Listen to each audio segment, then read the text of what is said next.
Now let's look at heat transfer as a way to personalize some activewear. The tools you'll need for heat transfer are some heat transfer, and in this case I'm going to use reflective heat transfer. You'll need a hook tool, some kind of protective layer, either a cloth or parchment paper, and then you'll need an iron. Let's go into the software and I'll show you how to set up this design.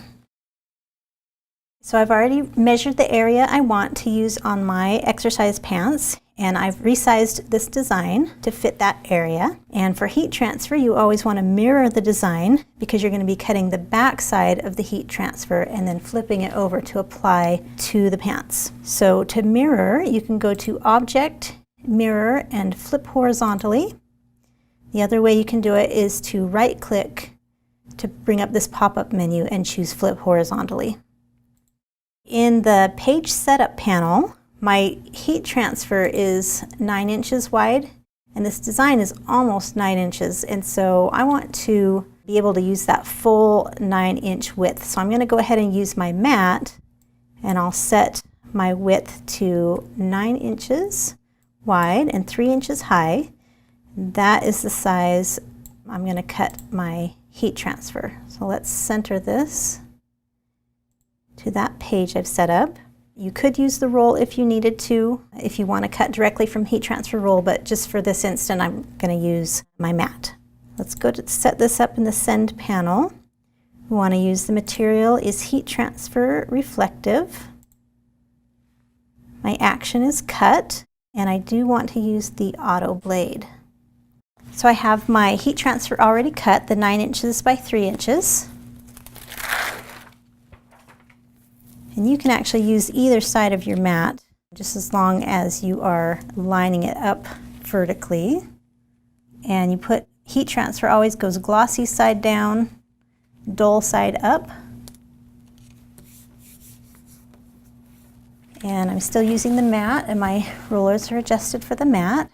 I'll get this loaded. Put my auto blade in. And when I push send in the send panel, it's going to give me a notice to mirror or to send as is. And since we already mirrored the design, we're going to click send as is.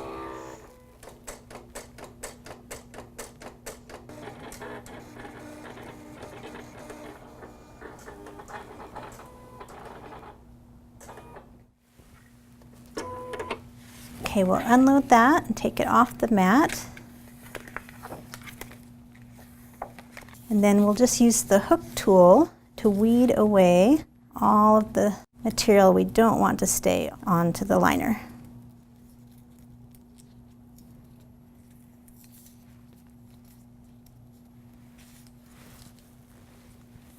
That is now cut in reverse, but when we flip it over onto our pants, it'll show the right direction. So I'm just going to put it in this section of my pants, and I want to make sure there's no seams on the back side in the way. So it's got a flat surface underneath.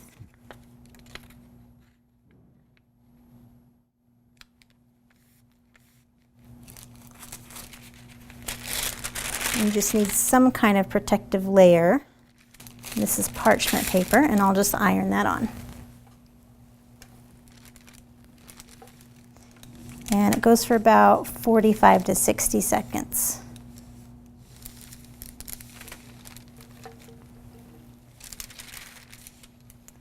Okay, so let's peel this back.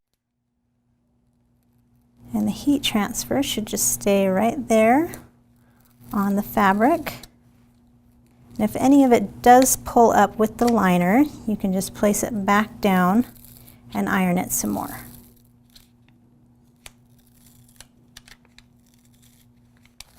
Reflective heat transfer has a little bit stronger grip than the liner does compared to regular heat transfer.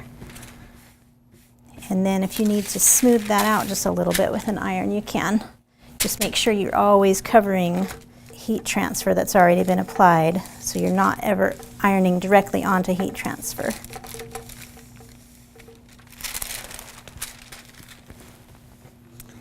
so now that's on a pant leg. And with reflective heat transfer, it's really fun if you get light shining on it at the right angle, it'll just reflect back at you. So that is reflective heat transfer. And I want to show you a couple more examples where I've applied heat transfer to some articles of clothing. On this shirt, I've applied flocked heat transfer in a few different colors, and so that has a fun fuzzy texture to it. Here's another shirt, an exercise shirt, where I've used 2 different colors of reflective heat transfer. And then here's a t-shirt where I've got gold metallic heat transfer applied to it. So I hope you can see how easy and fun it is to apply heat transfer to a variety of different articles of clothing.